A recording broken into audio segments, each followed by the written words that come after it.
यूहन्ना रचित सुसमाचार इसका 6वां अध्याय और 50 से लेकर 56 तक पढ़ा है। और यहाँ पर कुछ ऐसी बातें हैं कि जो सच में अगर कोई सोचे तो वो सही में वो इस प्रकार के सवाल उठाएगा जो सवाल वहाँ पर यहूदी लोगों ने उठाए थे। क्योंकि प्रभु यीशु मसीह जिस प्रकार की बातें यूहन्ना रचित सुसमाचार 6वें अध्याय में कर रहे हैं वो बातें थोड़ा सा सुनने के लिए अजीब लगता है। हमने यूहन्ना 6:50 से पढ़ा है और वो कहता है जैसे उदाहरण के लिए कि 20 वचन में 51 में जीवन की रोटी जो स्वर्ग से उतरी है मैं हूँ, यदि कोई इस रोटी में से खाए तो सर्वदा जीवित रहेगा, और जो रोटी मैं जगत के जीवन के लिए दूंगा वह मेरा मांस है। तो प्रभु यीशु मसीह बोल रहे हैं कि जो मेरा मांस खाएगा वो हमेशा जीवित रहेगा। और इसीलिए 52 वचन में हम लोग पढ़ते हैं यहूदियों ने प्रश्न पूछा था ये मनुष्य कैसे हमें अपना मांस खाने को दे सकता है। और आगे भी जब हम लोग पढ़ते हैं तो अपने लहू की भी बात करते हैं। 53 में कहते हैं कि यीशु ने उनसे कहा कि मैं तुमसे सच सच कहता हूँ कि जब तक तुम मनुष्य के पुत्र का मांस न खाओ और उसका लहू न पियो तुम में जीवन नहीं। तो ये जो बात है देखा जाए तो अजीब लगती है ना कि हम लोग किसी का मांस कैसे खा सकते हैं, है ना, हम लोग किसी का लहू कैसे पी सकते हैं, क्योंकि ये बात एक्सेप्ट करने के लिए ठीक नहीं लगती। यहूदियों ने भी वही सवाल पूछा था, लेकिन यीशु मसीह जो ये बात बोल रहे थे ये बात जो थी ये आत्मिक रूप से बहुत जरूरी थी और ये चीज होना ही चाहिए था। उसके बगैर कोई भी व्यक्ति उद्धार प्राप्त नहीं कर सकता। आज भी जब हम लोग प्रभु भोज लेते हैं तो हम लोग ये कहते हैं कि जो दाखरस है वो यीशु मसीह के लहू का प्रतीक है ना, उसका चिन्ह है। और जब हम लोग उस रोटी को लेते हैं तो हम लोग कहते हैं कि वो प्रभु यीशु मसीह के मांस का प्रतीक है ना, जिस देह का प्रतीक है जो हम लोग खाते हैं। इसलिए आज एक बात पर हम लोग मनन करेंगे, क्योंकि हम लोग गुड फ्राइडे के दिनों में हम लोग विचारों कर रहे हैं कि यीशु का लहू क्यों जरूरी था और लहू बहाया जाना भी क्यों जरूरी था, है ना। दूसरा कोई मार्ग नहीं था क्या कि जिसके द्वारा परमेश्वर उद्धार दे सके, लहू ही क्यों बहाया गया। और आज हमको यीशु के लहू के द्वारा ही पापों की क्षमा मिलती है ना, इस बात पर हमको विश्वास क्यों करना है। Praise the Lord. तो हम लोग शुरू करेंगे यहाँ से कि सबने पाप किया है। वचन क्या बताता है? सब ने पाप किया है। और वचन ये बताता है कि हर एक प्राणी जो भी पाप करता है वो नाश हो जाएगा, है ना, वो उसका दंड पाएगा।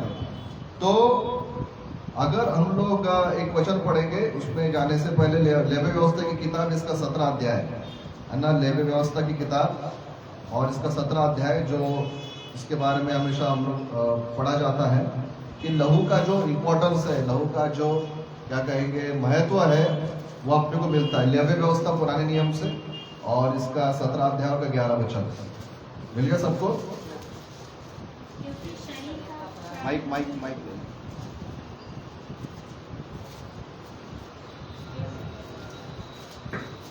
क्योंकि शरीर का प्राण लहू में रहता है और उसको मैंने तुम लोगों को वेदी पर चढ़ाने के लिए दिया है कि तुम्हारे प्राणों के लिए प्रायश्चित किया जाए, क्योंकि प्राण के कारण लहू से प्रायश्चित होता है। तो यहाँ पर प्रभु का वचन क्या बताता है?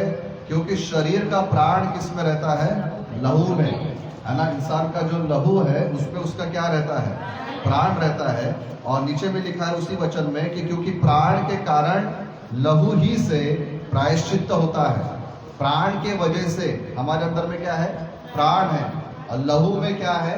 प्राण है ना। इसीलिए प्राण के कारण लहू ही से, लहू के द्वारा ही प्रायश्चित होता है ना। अब ये यहाँ पे थोड़े से भारी भारी शब्द आएंगे, जैसे उदाहरण के लिए प्रायश्चित। प्रायश्चित का मतलब क्या है?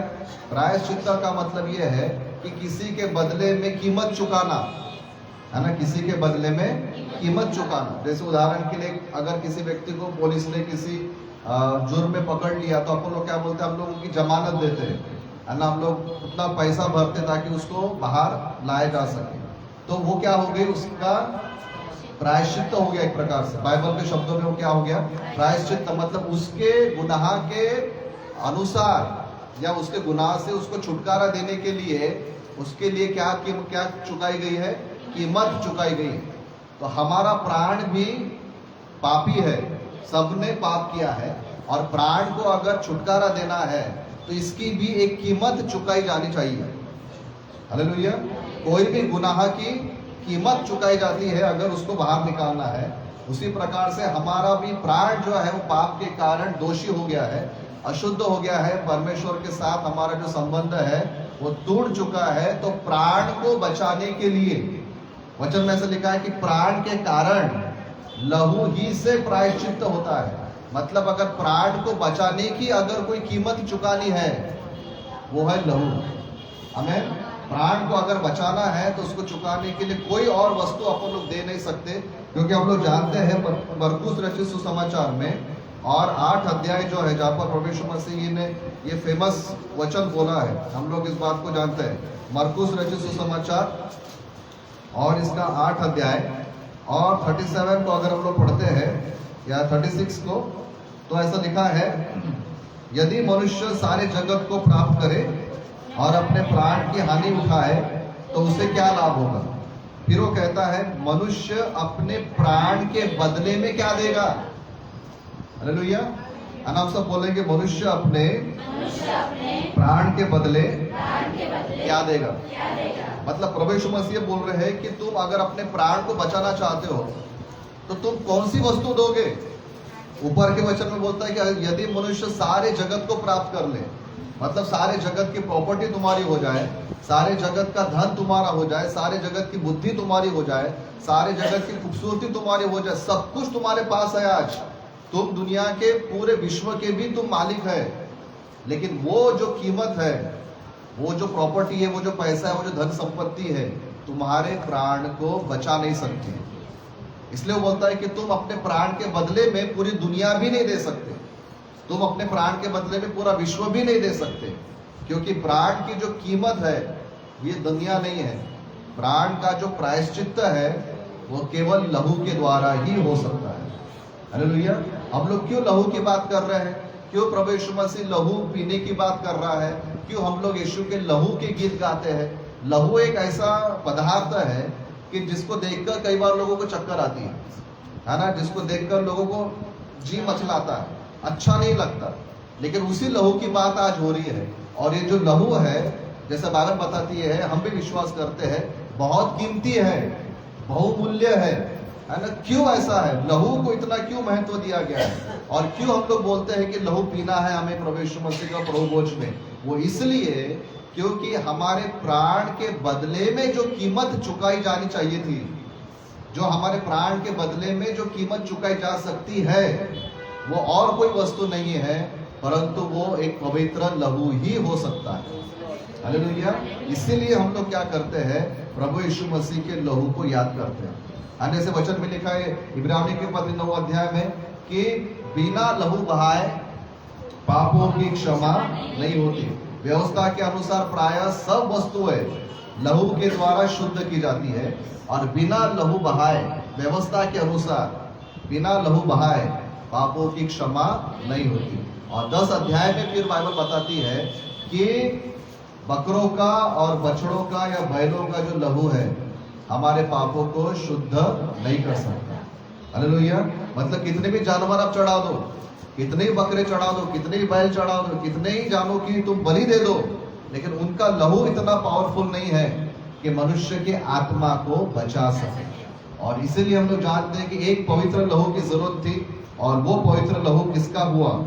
प्रभु यीशु मसीह का। इसलिए हम लोग इब्रानियों की पत्री इसके 2 अध्याय में पढ़ते हैं। इब्रानियों की पत्री 2 अध्याय और इसका 14 वचन में कि ऐसा लिखा है, इसलिए जबकि लड़के मांस और लहू के भागी हैं, लड़के मतलब हम सब लोग, है ना, हम सब लोग जब मांस और लहू के भागी है तो वह भी उनके समान, मतलब हमारे समान उनका सहभागी हो गया, ताकि मृत्यु के द्वारा जिसे मृत्यु पर शक्ति मिली थी, अर्थात शैतान को क्या कर दे? निकम्मा कर दे। हमारे अंदर में प्राण है, मांस है, तो यीशु मसीह हमारी तरह बन गया, ताकि हमारी तरह होकर वो लहू और मांस में आए। हमें, लेकिन हमारे लहू में और यीशु मसीह के लहू में एक फर्क है। हमारे शरीर में और प्रभु यीशु मसीह के शरीर में एक फर्क है। और वो फर्क ये है कि हमारा लहू अशुद्ध हो गया है, हमारा प्राण अशुद्ध हो गया है, हमारा शरीर भी अशुद्ध हो गया है। लेकिन प्रभु यीशु मसीह का जो शरीर था, प्रभु यीशु मसीह का जो लहू था, वो पूर्ण रूप से पवित्र था। हमें मनुष्य के उद्धार के लिए, मनुष्य को छुटकारे के लिए, मनुष्य की मुक्ति के लिए, मनुष्य के मोक्ष के लिए केवल एक ही चीज जिम्मेदार हो सकती थी, और वो था लहू। और वो लहू किसी जानवर का नहीं हो सकता था, वो लहू परमेश्वर का पवित्र लहू होना चाहिए था। और इसीलिए हम लोग गुड फ्राइडे में प्रभु यीशु मसीह के लहू को याद करते हैं, क्योंकि उस दिन जो लहू बहाया गया वो लहू पवित्र था। हमें और इसलिए पहला यूहन्ना 1:7 में लिखा है कि उसके पुत्र यीशु का लहू हमें सब पापों से शुद्ध करता है। हमें इसलिए अगर किसी के मन में ये प्रश्न है कि लहू क्यों, ऐसा ही क्यों, क्योंकि लहू में प्राण है और हमारा प्राण भी अशुद्ध हो गया है। तो ये प्राण की कीमत कोई दूसरी चीज नहीं हो सकती, इस प्राण की कीमत लहू ही हो सकती है। और वो लहू किसी जानवर का नहीं हो सकता, लेकिन वो लहू पवित्र होना चाहिए था। और इसलिए वो लहू केवल और केवल प्रभु यीशु मसीह का है। इसीलिए गुड फ्राइडे में हम लोग हर दिन यीशु मसीह के लहू को हम लोग याद करते हैं। हालेलुया। और जब हम लोग लहू को पुकारते हैं ना, तो उसमें देखिए क्या है, बहुत सारी बातें बहुत सुंदर इसको अपने को समझ में मिलता है कि जैसे हमने इब्रानियों में जो पढ़ा है, ध्यान दीजिए, यहाँ पे क्या लिखा मालूम, मृत्यु के द्वारा, दूसरे भाग में आएंगे, इब्रानियों 2:14 का दूसरा भाग, ताकि मृत्यु के द्वारा उसे जिसे मृत्यु पर शक्ति मिली थी, अर्थात शैतान को निकम्मा कर दे। हमें इस बात को ध्यान में रखें। और दूसरी बात, अगर हम लोग रोमियो की पत्री में पढ़ते हैं, रोमियो की पत्री, तो वहां पर एक वचन है, रोमियो की पत्री इसका 5वां अध्याय और 21 पद, ध्यान से सुनिए, ठीक है। रोमियो की पत्री 5 अध्याय 21 पद, कि जैसा पाप ने मृत्यु फैलाते हुए राज्य किया, ठीक है, दो बातें याद रखना है। पाप ने क्या किया, मृत्यु फैलाते हुए राज्य किया। और यहाँ पर ऐसा लिखा है, मृत्यु के द्वारा शैतान को शक्ति मिली थी। हालेलुया। शैतान की ताकत किसमें है, मृत्यु में, मौत में शैतान की ताकत है। शैतान ज्यादा से ज्यादा हमारी क्या कर सकता है, जान ले सकता है। तो बाइबल क्या बताते हैं, शैतान की सामर्थ किसमें है, मृत्यु में। और यीशु के लहू में क्या है, जीवन है। हालेलुया। शैतान की ताकत मृत्यु में है, लेकिन यीशु के लहू में जीवन है। और जब हम लोग यीशु का लहू पीते हैं, तो हम लोग शैतान को हरा देते हैं, क्योंकि उसकी ताकत मृत्यु है। और इसमें अगर जीवन आ गया तो मृत्यु वहां पे हार जाती है। हालेलुया। हमारे अंदर जब यीशु मसीह का लहू आ जाता है, तो शैतान ऑटोमेटिक हार जाता है, क्योंकि उसकी ताकत मृत्यु है। और जहां पर जीवन है वहां पर मृत्यु नहीं रह सकता। हालेलुया। और इसलिए यीशु मसीह का वचन कहता है यूहन्ना सुसमाचार में, जिसके पास पुत्र है उसके पास जीवन है। हमें क्यों यीशु मसीह के लहू को पुकारना चाहिए, हमें क्यों यीशु मसीह के लहू को रोज याद करना है, क्योंकि शैतान अपनी ताकत लेकर हमारे विरुद्ध में आता है, और उसकी ताकत है मौत, मृत्यु, है ना। पाप की मजदूरी मृत्यु है। शैतान मृत्यु लेकर आता है, पाप भी मृत्यु लेकर आता है। लेकिन मैं और आप या कोई भी प्रभु यीशु मसीह के लहू को जब पुकारते हैं, तो मृत्यु हारती है, क्योंकि वहां पर जीवन आ जाता है। हालेलुया। और इसलिए हमें यीशु मसीह के लहू को पुकारना है रोज, सिर्फ संडे को नहीं या सिर्फ गुड फ्राइडे को नहीं, रोज आप यीशु के लहू को पुकारें। यीशु के लहू की जय बोलते रहना। क्या बोलते रहना, यीशु के लहू की जय, है ना। मेरे घर पर प्रभु तेरा लहू रहे। जहाँ पे लहू रहता है वहां पर कोई मौत की आत्मा काम नहीं कर सकती। ये लहू का सामर्थ्य इतना पावरफुल था। हम लोग जानते पुराने नियम में भी, निर्गमन की किताब इसके 12वें अध्याय में, जब इजराइल उस एरिया में जब परमेश्वर की ओर से जब मौत का दूत घुमा था, तो जहां जहां पर उन्होंने अपने घर के दीवारों पर जब वहां पर मेमने का लहू लगाया था, तो मौत उसको पार करके चली गई। इसलिए इंग्लिश में शब्द है पास ओवर, मतलब पास होकर चले जाना, है ना। तो उसको फंसे का पर्व जो बोलते हैं, मतलब जहां पर लहू था उसको मौत पार करके चली गई, मौत उसके अंदर में जा न सकी। आज अगर हमारे घर में यीशु का लहू है, आज अगर हमारे शरीर पर, हमारी आत्मा पर अगर प्रभु यीशु मसीह का लहू है, तो मृत्यु हमको पार करके चली जाती है। हालेलुया। लेकिन इसका मतलब ये भी नहीं कि हम लोग ये कहें कि मैं कभी मरूंगा नहीं। शारीरिक रूप से मरेंगे, लेकिन हमारी आत्मा जो है, प्राण जो है, परमेश्वर के पास पहुंचेगा।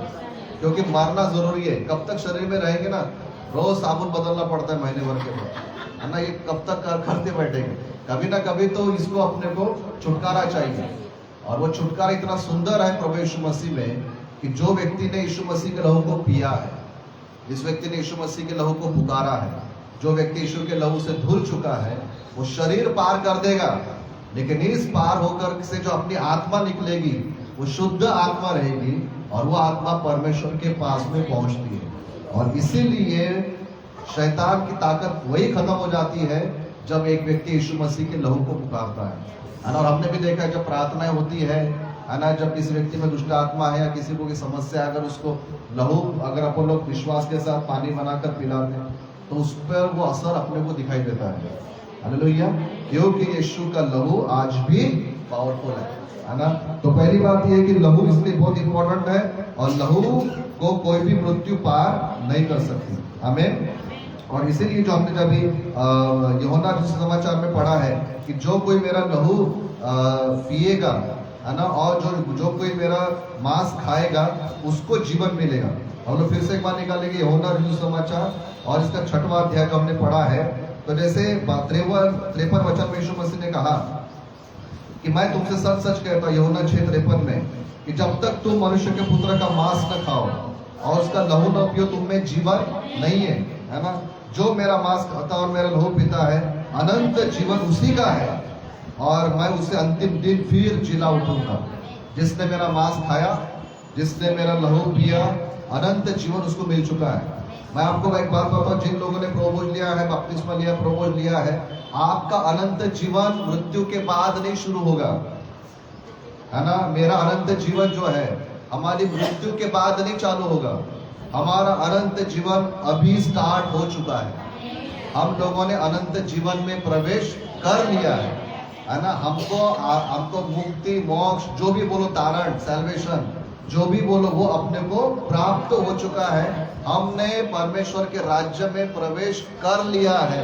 हमने अनंत जीवन में प्रवेश कर लिया है। हम ये नहीं बोल सकते कि प्रभु जी जब मैं मरूंगा तो मेरा अनंत जीवन चालू होगा। हम ऑलरेडी अनंत जीवन में है। अब बोलिए हालेलुया, हालेलुया। अपना अनंत जीवन स्टार्ट हो चुका है। मौत सिर्फ हमारी एक दरवाजा रहेगा, ये शरीर छोड़ के, इसमें से जो कीमती आत्मा जो अंदर में है। पौलुस कहते हैं कि मैं तो कराहता हूँ, है ना। पौलुस कहते हैं मैं तो तड़पता हूँ कि कब मैं ये देह छोड़ूंगा, कब मेरा ये डेरा सरी का घर गिराया जाएगा। वो कहता है कि तुम्हारे साथ रहने से तो बेटर मेरे को परमेश्वर के साथ रहना अच्छा लगता है, लेकिन तुम्हारे प्रति जिम्मेदारियां हैं, इसलिए मैं यहाँ पे रुका हुआ हूँ। लेकिन पौलुस कहते हैं कि मेरी आत्मा कराहती है कि मैं कब उस अमरता को पहन लूंगा और कब मैं परमेश्वर के बनाए हुए उस घर में मैं प्रवेश करूंगा। हालेलुया।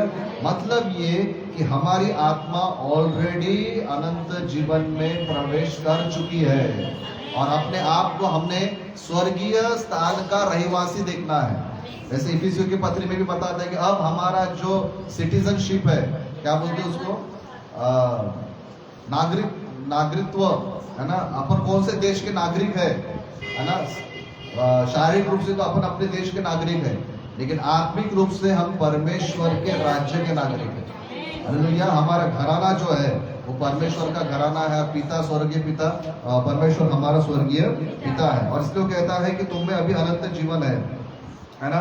और वो कहता है क्योंकि मेरा मांस 55 में क्योंकि मेरा मांस वास्तव में खाने की वस्तु और मेरा लहू वास्तव में पीने की वस्तु है। जो मेरा मांस खाता और मेरा लहू पीता है वो मुझ में स्थिर रहता है और मैं उसमें, है ना। जो प्रोबोज लेता है, जो उसका मांस खाता है, उसका लहू पीता है, एक प्रकार की आत्मिक स्थिरता आ जाती है ना। शायद मुसीबतें आती रहेगी, वो अलग बात है, प्रॉब्लम्स कम ज्यादा होते रहता है, लेकिन आत्मिक रूप से हम और परमेश्वर एक स्थिर रिश्ते में आ जाते हैं, है ना। जिसमें मसीह है और जो मसीह में है वो उसके साथ में क्या हो जाता है, स्थिर हो जाता है। वचन कहता है कि उसका लहू अपने को स्थिर बनाता है। आमीन। फिर लिखा है जैसा जीवते पिता ने मुझे भेजा और मैं पिता के कारण जीवित हूँ, वैसा ही वह भी जो मुझे खाएगा मेरे कारण जीवित रहेगा। है ना, हम यीशु मसीह के कारण जीवित रहेंगे। हालेलुया, है ना। इसलिए प्रियो एक बात है कि प्रभु भोज लेना जरूरी है। आमीन। प्रभु भोज लेना ये कोई धार्मिक विधि नहीं है ना। प्रभु भोज लेना भी कोई धर्म परिवर्तन का काम नहीं है। बहुत लोग सोचते हैं अगर मैंने प्रभु भोज ले लिया तो मेरा धर्म परिवर्तन हो गया। धर्म परिवर्तन कुछ नहीं होता, अपने को जीवन मिलता है। हालेलुया, अपने को उसके शरीर के कारण, अपने को उसके लहू के कारण, यीशु का लहू हमारे अंदर में आता है। और सोचिए कितनी बड़ी बात है कि हमारे जीवन में यीशु का जीवन आएगा तो हो गए, फिर सारे समस्याओं का हल ही अपने को मिल गया है, क्योंकि हमारे अंदर में यीशु का जीवन आ चुका है। हालेलुया।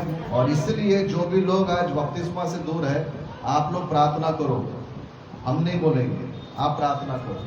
हालेलुया। और इसीलिए प्रियो अपने को प्रभु भोज में सहभागी होना जरूरी है। हालेलुया।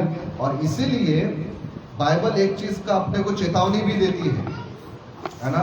बाइबल अपने को चेतावनी भी देती है इब्रानियों की पत्री 10 अध्याय में, कि कई बार अपन लोग बोलते हैं और बाइबल में भी पढ़ते हैं कि अपन ने पाप नहीं करना चाहिए, है ना। क्या नहीं करना चाहिए? पाप नहीं करना चाहिए, पाप से अपने को दूर रहना है। बाइबल भी अपने को बताती है कि सारे उस शारीरिक कामों को तुम मार डालो, है ना। क्यों ऐसा लिखा गया है? अगर अपन लोग इब्रानियों की पत्री पढ़ते हैं इसके 10 अध्याय को और इसके 29 पद में अगर हम लोग आएंगे, इब्रानियों की पत्री 10 अध्याय और इसका 29 पद में, तो ऐसा लिखा है, तो सोच लो वह कितने और भी भारी दंड के योग्य ठहरेगा, जिसने परमेश्वर के पुत्रों को पांव से रोंदा और वाचा के लहू को जिसके द्वारा वो पवित्र ठहराया गया था अपवित्र जाना और अनुग्रह के आत्मा का अपमान किया। मतलब जो व्यक्ति जानबूझकर पाप करता है, देखिए ऊपर में 26 में एक पद आया है, इब्रानियों 10:26 में, क्योंकि सच्चाई की पहचान प्राप्त करने के बाद, जिसको जिसको सच्चाई पता चली, उसके बाद यदि हम जानबूझकर, अनजाने में नहीं, कैसा जानबूझकर पाप करते रहे, तो पापों के लिए फिर कोई बलिदान बाकी नहीं रहा। हालेलुया। पाप हो जाना अलग बात है। देखिए कोई भी व्यक्ति उद्धार प्राप्त करने के बाद भी परीक्षाओं से भाग नहीं सकता, है ना। रोमियो की पत्री 7 अध्याय इसी पर डील करता है पौलुस। पौलुस कहते हैं कि जो मैं करना चाहता हूँ वो मैं नहीं करता, है ना, और जो मैं नहीं करना चाहता हूँ वही मैं करता हूँ, क्योंकि मेरे अंदर में पाप काम करता है। ये जो पाप के साथ में हमारा जो युद्ध है ये चलता रहेगा, और शैतान भी जानता है कि ये अभी प्रभु का हो चुका है, ये परमेश्वर पर अभी विश्वास करने लगा है, तो इसको मुझे गिराना है, तो बाकी सब लोगों को छोड़ देगा, वो अपने पीछे लगेगा, है ना, क्योंकि उसको मालूम है बाकी के तो मेरे ऑलरेडी है, ये मेरे हाथ से छूट रहा है, तो उनको मैं छोड़ दूंगा, क्योंकि कभी ना कभी तो मेरे से। लेकिन जो मेरे हाथ से छूट रहा है, हम लोग हमारे पीछे वो और ज्यादा प्रॉब्लम डालने की कोशिश करेगा। जिस परीक्षाओं में हम लोग गिरते हैं उसी परीक्षा में अपने को गिराने की कोशिश करेगा, और शायद अपन लोग गिर भी सकते हैं। लेकिन अपने को एक बात में ध्यान रखना है, जानबूझ के करना गलत है, और रोज अपने को प्रार्थना करना कि प्रभु जी मैं परीक्षाओं में गिरूं नहीं, मैं स्थिर रहूं और तेरी पवित्रता में मैं बना रहूं। हालेलुया। जानबूझ के प्लानिंग के साथ पाप करना, ये तो परमेश्वर भी जानता है, शैतान भी जानता है, हम भी जानते हैं कि प्लानिंग के साथ क्या हुआ, अनजाने में हुआ, वो सब जानते हैं। लेकिन अपने को इनसे क्या रहना है? दूर रहना है। हालेलुया। क्योंकि ये क्यों जरूरी है मालूम है? कि पाप नहीं करना क्यों जरूरी है मालूम है ना। कई लोग मालूम है कि परमेश्वर के पास इसलिए भी नहीं आते क्योंकि उनको ऐसा लगता है अगर मैं प्रभु में आऊंगा, अगर मैं प्रभु देना शुरू करूंगा, तो मेरे को मेरी ये जो पर्टिकुलर इच्छा है वो पूरी करने को नहीं मिलेगी, है ना। अगर किसी को शाम को खंबा खोलने की आदत है नहीं, है ना, या किसी को और भी कुछ आदत है, अरे यार मैंने प्रभु लिया तो क्या होगा, मुझको करने को नहीं मिलेगा, इसलिए वो क्या करते हैं, प्रभु बाद में ले लूंगा, अभी टाइम है ना, बाद में ले लूंगा। फिर ऐसे लोग क्या करते हैं, बाइबल का उदाहरण भी देते हैं, क्या कि जब प्रभु यीशु मसीह के साथ वो जो डाकू जो था, वो भी तो क्रूस पे टंगा हुआ था, और प्रभु ने उसको ये बोला था कि मैं तुझसे सच कहता हूँ कि आज ही तू मेरे साथ स्वर्ग लोक में होगा। तो उसने कहा लिया था बपतिस्मा, उसने कहा लिया था प्रभु भोज, है ना। लेकिन प्रभु यीशु मसीह तो उसको स्वर्ग लोक में लेकर गया, तो प्रभु भोज लेना जरूरी नहीं है। लेकिन उसका अर्थ वो नहीं है। उसका अर्थ ये है कि उसको टाइम ही नहीं था ना, वो कब क्रूज से उतरेगा, कब वो आराधनालय में जाएगा, उसके पास में टाइम नहीं था। हमारे पास टाइम है ना। अगर कोई बोले कि नहीं नहीं अभी मैं प्रभु में नहीं आ सकता, तो सवाल ये है कि आप क्रूज पे टंगे हुए हैं क्या, कि नीचे नहीं उतर सकते, है ना। अभी हमारे पास में क्या है, समय है, और इसलिए हमने उसका क्या करना चाहिए, लाभ उठाना चाहिए। क्यों अपने को प्रभु में आकर प्रभु के लहू में अपने को सहभागी होना है और पाप से दूर क्यों रहना है। देखिए अगर इस वचन को अगर हम ध्यान दें तो यहाँ पर देखिए क्या लिखा है कि जो व्यक्ति पाप करता है, ठीक है, जानबूझकर, वह अपने पैरों से परमेश्वर के वाचा के लहू को रौंदता है। जिस लहू से वो पवित्र ठहराया गया था, जिस लहू से उसके पाप धोए गए थे, उस पवित्र लहू को अपवित्र जानता है और उस लहू के द्वारा उस लहू को अपने पैरों के नीचे वो रौंदता है। और एक बात है कि जब व्यक्ति जानबूझकर पाप करेगा तो किसको आमंत्रित करेगा, मृत्यु को। Very good. अगर कोई व्यक्ति जानबूझ के पाप करेगा वो किसको आमंत्रण करता है, मृत्यु को, क्योंकि पाप की मजदूरी मृत्यु है ना। जो भी व्यक्ति पाप करेगा उसको मृत्यु प्राप्त होगी। अगर हम लोग जानबूझ के पाप कर रहे हैं, हमको तो जीवन मिला था, लेकिन जानबूझ के प्राप्त करने के बाद हम लोग जानबूझ के मौत को आमंत्रण कर रहे थे। हम लोग जीवन को दूर ढकेल रहे, मृत्यु को आमंत्रित कर रहे। और जब एक व्यक्ति पाप में भी रहता है तो रोमियो 3:23 से कहता है, सब ने पाप किया है और परमेश्वर की महिमा से रहित है। मतलब जब एक व्यक्ति पाप में आ जाता है, पाप करता है, तो परमेश्वर की महिमा जो यीशु मसीह उसके ऊपर में छाया किया हुआ है, उससे वो रहित हो जाता है। मतलब पाप महिमा से वो दूर हो जाता है। लेकिन जो व्यक्ति परमेश्वर की महिमा में जीता है, वो परमेश्वर के आशीषों में भी जीता है। हालेलुया। और इसीलिए अपने को पाप से बचना है। मैं भी झगड़ता हूँ पाप के साथ, आप भी झगड़ते होंगे, सब लोग लड़ते हैं, लेकिन कोशिश ये करना कि प्रभु मैं जानबूझ के नहीं करूँगा। आमीन। हमारी रोज ये प्रार्थना है कि मैं इससे दूर रहना चाहता हूँ, क्योंकि पाप में जाना मतलब मृत्यु में जाना।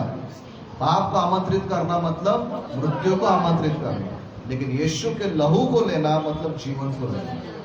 हालेलुया। और इसलिए बहुत महत्वपूर्ण बात है, हम लोग इसको सोचे। पहली बात, जीवन या प्राण जो है वो लहू में है ना। और हमारा भी जो प्राण है वो पाप के कारण अशुद्ध हो गया था, और प्राण के हिसाब से कीमत जो चुकाई जा सकती थी वो केवल लहू था। और लहू किसी जानवर का नहीं, लहू परमेश्वर के पुत्र का, क्योंकि वो पवित्र लहू था। हमें और इसीलिए हमने लहू पीना है, हमने उसका मांस खाना है, क्योंकि वैसा करने से हम मसीह में आ जाते हैं, मसीह में स्थिर हो जाते हैं। और जब मसीह में आ जाते हैं तो हमारा अनंत जीवन शुरू हो जाता है। हालेलुया। और अपने को पाप से भी दूर रहना है, क्योंकि पाप में रहना जानबूझकर उसका अर्थ होता है कि मृत्यु में जाना, है ना। जो मृत्यु में नहीं जाना चाहता वो पाप से भी दूर रहे। हालेलुया, है ना। ये हम लोग प्रार्थना करें, अपने स्थान पर हम लोग खड़े हो जाएंगे और प्रभु का धन्यवाद दें कि जो कीमत कोई नहीं चुका सकता था, वो कीमत यीशु मसीह ने चुकाई। तो परमेश्वर बोल सकता था, इन लोगों को बचाने के लिए पैसा दे दो, इन लोगों को बचाने के लिए प्रॉपर्टी दे दो, इन लोगों को बचाने के लिए बकरों का बैलों का लहू चढ़ा दो, मेरे बच्चों को बचाने के लिए मैं क्या सब कुछ देने को तैयार हूँ। लेकिन कोई भी कीमत ऐसी नहीं थी जो कीमत हमारे पापों के लिए हो सके। कोई भी कीमत ऐसी नहीं थी। संसार सारे जगत को भी प्राप्त कर ले, लेकिन फिर भी वो अपने आप प्राण को बचा नहीं सकता। कोई वस्तु नहीं थी हमारे प्राण के इक्विवेलेंट, एक ही थी, और वो लहू था यीशु मसीह का। इसलिए प्रियो, इन गुड फ्राइडे के दिनों में हम लोग जब है यीशु के लहू को ज्यादा से ज्यादा पुकारे, उसके लहू के गीत गाए, उसके लहू के वचनों को पढ़े, अपने घर के ऊपर अपने ऊपर उसके लहू को पुकारे। लहू को कोई शैतान पार नहीं कर सकता, लहू को कोई बीमारी पार नहीं कर सकती, क्योंकि हम लोग उस पर रहते हैं। आइए हम लोग प्रार्थना करेंगे। पिता परमेश्वर, हम आपको धन्यवाद देते प्रभु, यीशु मसीह के लहू के लिए धन्यवाद देते हैं। वो लहू जो हमारे पापों के लिए एक सही कीमत थी, यीशु मसीह हम आपको धन्यवाद देते हैं कि पिता जो हम अपने आप के लिए नहीं कर पाए, जो कोई हमारे लिए नहीं कर पाया, वो यीशु मसीह आपने हमारे लिए किया। कि आपने स्वर्ग छोड़ा परमेश्वर की महिमा को छोड़ा और हमारे लिए इस पाप में दुनिया में अब आ गए, हमारे जैसा अपने जीवन जिया। प्रभु जी हम धन्यवाद देते पिता, मनुष्य का से जीवन जीकर पवित्र रहकर मेरे प्रभु आपने एक सिद्ध बलिदान उस क्रूस पे किया है पिता। उस क्रॉस पर वो लहू बहाया पिता, जो पत्थरों का बैलों का नहीं था, लेकिन पवित्र परमेश्वर का लहू बहा दिया। हम आपको धन्यवाद देते हैं, इसके द्वारा हमें छुटकारा मिलता है, इसके द्वारा हम अपने अनंत जीवन में प्रवेश कर लिया है, हमारा अनंत जीवन शुरू हो चुका है। परमेश्वर हम आपको धन्यवाद देते हैं। आज शैतान का, पाप का, व्यवस्था का, किसी का भी प्रभाव हमारे ऊपर में नहीं है, हम उसके अधीन नहीं है, लेकिन आज हम अनुग्रह के अधीन है, हम यीशु मसीह के लहू के अधीन है। परमेश्वर हम आपको धन्यवाद देते हैं, हम ऐसे विश्वास में चलते रहे और जिन लोगों को उद्धार नहीं हुआ हम प्रार्थना करके उनका उद्धार होने पाए। प्रभु जी वो भी यीशु के लहू को पुकारने वाले बने, चाहे वो हमारे घर के सदस्य क्यों ना हो, प्रभु कलीसिया के सदस्य क्यों ना हो पिता। आज हम हर एक उद्धार के लिए प्रार्थना करते हैं, बचाइए पिता उन्हें, ताकि वे भी उस शैतान के उस नरक अग्नि से परमेश्वर बचने पाए। पिता जिस पूरे सप्ताह भर की सेवा के लिए, प्रार्थनाओं के लिए, घर के लिए, परिवार के लिए, हमारे कामों के लिए, ड्यूटी के लिए, पढ़ाई के लिए, एग्जाम्स के लिए आज हम प्रार्थना करते हैं, हमारे संग संग आप चले परमेश्वर, हर कामों में हमें सफलता दें और हमारी सहायता करें। हम धन्यवाद देते पिताजी, हम आपकी हम स्तुति करते रहें, जानबूझकर पापों से बचे रहे और आपका आदर हम लोग करें। धन्यवाद के साथ उद्धार करता यीशु मसीह के नाम से मांगते हैं, आमीन आमीन। हे हमारे पिता आप जो स्वर्ग में हैं, आप पवित्र माने जाए, आपका राज्य आए, आपकी इच्छा जैसे स्वर्ग में पूरी होती वैसे पृथ्वी पर भी हो। हमारे दिन भर की रोटी आज हमें दें, इस प्रकार हमने अपने अपराधी को क्षमा किया वैसे ही आप हमारे अपराधों को क्षमा करें, और हमें परीक्षा में न लाओ परंतु बुराई से बचाओ, क्योंकि राज्य, पराक्रम और महिमा सदैव आमीन। और परमेश्वर का अनुग्रह, परमेश्वर पिता का प्रेम, पवित्र आत्मा की संगति और सामर्थ्य हम सबों के साथ, हमारे कलीसिया परिवार के साथ सदा सदा तक होती रहे। आमीन। Praise the Lord.